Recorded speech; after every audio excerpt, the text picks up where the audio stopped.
Hello, YouTube, and welcome to my discussion about digital copies versus physical copies. I have an obvious bias that I will point out right now, and that I do prefer physical copies. I'm going to explain the pros and cons of each, in my opinion. I'm going to explain why I think the physical is a better bet now and in the future, especially if you're a collector, because you can't collect digital games. There's no such thing. That's garbage. Okay, so let's start off by saying that digital does have benefits, including day one download capability anywhere where there's internet. And what do I mean by this? Well, I mean that you can play the game sometimes the exact minute that the game comes out, 12:00 a.m. the day it comes out.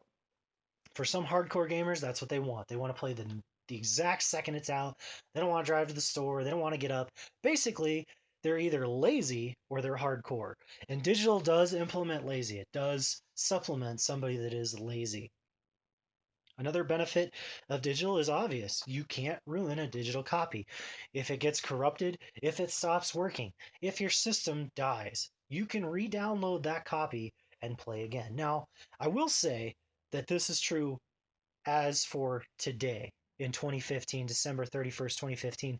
This may not continue into the future, meaning that if the PlayStation 3, the Xbox 360 servers go down, can you still, can you still download those digital games after the servers go offline?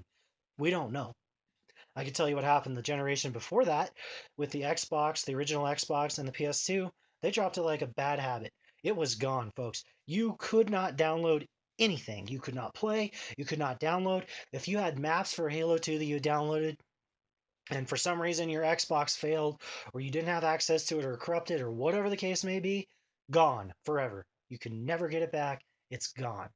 So just keep that in mind that that could happen this generation, although it isn't guaranteed. Sometimes you can share copies with digital games, which I think is primarily a benefit for physical, but I will mention it in digital because I have done it. PlayStation 3, I used to share games with my brother, my son, other family members, friends, so that we could play those games. That is a neat feature. I think mostly that's been eradicated. DRM usually protects against that, so it's not a huge benefit, but it is existent even to this day with the PlayStation 3. Also, I'd like to mention that with digital, space can become an issue. So, hard drive space. PS3 and Xbox One both came, and even the Wii U has a very small hard drive, came with smaller hard drives, 500 gigabytes, which is by today's standards very small. And that isn't a ton of room to download games. Say that a game is 25 gigabytes, all right? You're not going to be able to download more than about 20 games, if even that. At 50 gigabytes, you can download 10 games at the absolute most if you could utilize every gigabyte of that hard drive, which you can't. Let's say you had a 1 terabyte hard drive. Well, you doubled your ability to download more games. But even at doubling, guys, if it's a 50 gig game, how many games is that? 20, 25, 30, 35 games? Personally, I have more than that on PlayStation 3 and Xbox 360 already in physical form. I'd also like to discuss the fact that the internet, while convenient, while awesome, and I love it, obviously I'm using it to come to you guys, has its issues. In other words, some people still don't have internet, but that isn't what I want to touch on. I think most people have internet or at least have access to the internet. The issue I'd like to talk about is slow internet. So you want to download that 50 gigabyte file? Well, you can in about 25 to 50 hours.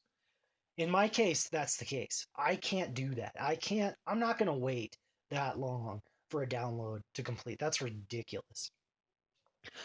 Not everybody has 50 megabits per second internet speed and can just download a gigabyte in like a minute or less and start playing in less than an hour. Okay, not everybody can do that. And there's quite a few people that can't. All right. So that's something to think about. The no internet thing, in my opinion, is not even an argument. The slow internet, I think, is way more valid. And on top of that, we also have this new thing that internet companies like to do. It's not new, but it's becoming to be a new problem. And that is internet download caps. What do I mean? I'm talking about if you download enough from your internet provider, they can charge you for going over the amount that you are allowed to download in total number of gigabytes. In other words, I know some companies allow you to download up to like 100, 200 gigabytes, 300 gigabytes, whatever it is. If you go over that amount, you will be paying exorbitant amounts of money to do so. And if you are a hardcore gamer, how are you going to get around that? You're going to be paying extra for your internet just to get your digital games, which already cost the same as the physical, and you're going to pay extra. So you actually have to add that cost on top of the digital games cost in order to play. That's ridiculous, guys. I think that the only way digital is going to see a massive and total takeover of the physical market is if that issue in particular can be resolved. Over all other issues, I feel that's the strongest one for the physical copy to say, hey man, what are you going to do about this? What are you going to do about your download caps? Now, is that going to affect everybody? No. But it is going to affect quite a few people, believe it or not. That is a very large problem, especially when you couple in Netflix or other digital streaming services that eat up gigabytes like crazy. I'd also like to discuss that digital will eventually not exist. What does that mean? What do you mean it doesn't exist? Of course it exists. It's on the internet. No. The servers for these games are going to go down. Game servers are already gone down for many games where you cannot play online anymore. Or worse, let's say that PS3 and Xbox 360 are about to get the axe, okay? They're about to go offline. You're never going to be able to play any online games ever again. The last time that this happened with the PlayStation 2 and the original Xbox, when that happened, you couldn't download anything, guys. Nothing was accessible. If you had maps for Halo 2 downloaded to your hard drive and your hard drive took a crap on your original Xbox and the servers were down, that's it, guys. It's over. It's gone. You'll never get it back. You paid for something that cannot ever be retrieved digitally through the original person you purchased it through. To me, that's a risk I don't want to take. I don't like that at all. Now, excuse me for just a sec while I get a drink. Ah, yes. Thank you. Physical copies have obvious benefits. The first one being that you can resell them. You cannot resell a digital copy of a game. It is absolutely worthless, has no value. A physical copy of a game, no matter how crappy of the game, has value. You can sell that game in a pinch, or if you just don't want it anymore, you can sell it and buy another game. And then you can sell that game and then buy another game. And this can go on and on and on. Yes, there is the law of diminishing returns with this. Yes, you are not going to get the amount that you paid, but you're going to get something. So it doesn't matter because something is always better than nothing. In addition, you can obviously create a very nice library of games, a collection to show your friends or for you to enjoy or for you to play when the servers go down. Because this is a very real reality, guys. Those servers are going down within the next year or two for Xbox 360 and PS3. It's going to happen. Maybe you don't care. I personally do. Who knows? We'll see.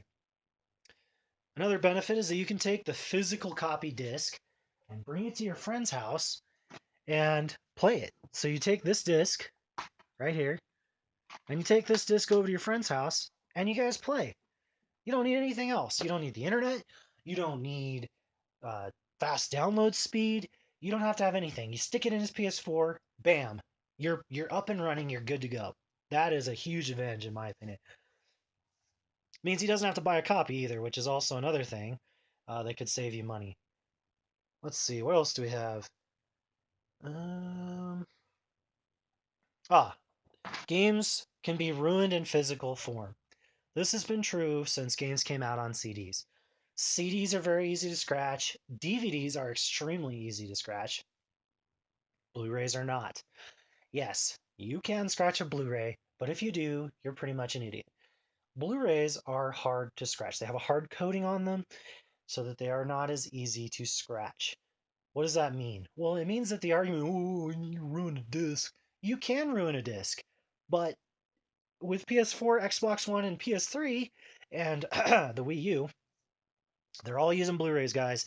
They are a lot harder to ruin. Unless you're scratching the top of the disc, you're not going to ruin it because it's not something that's easily destroyed. It's not something that is easily damaged. Yes, you can get smudges, fingerprints, soda spills. There are still ways to destroy it, but overall, these are the best discs we've ever had for video gaming. Sorry about that, guys. Now, in my opinion, digital and DRM practices, as well as CD keys, ruined the PC market. What do I mean by that? Well, the PC market has a massive pirating community. People pirate games day one.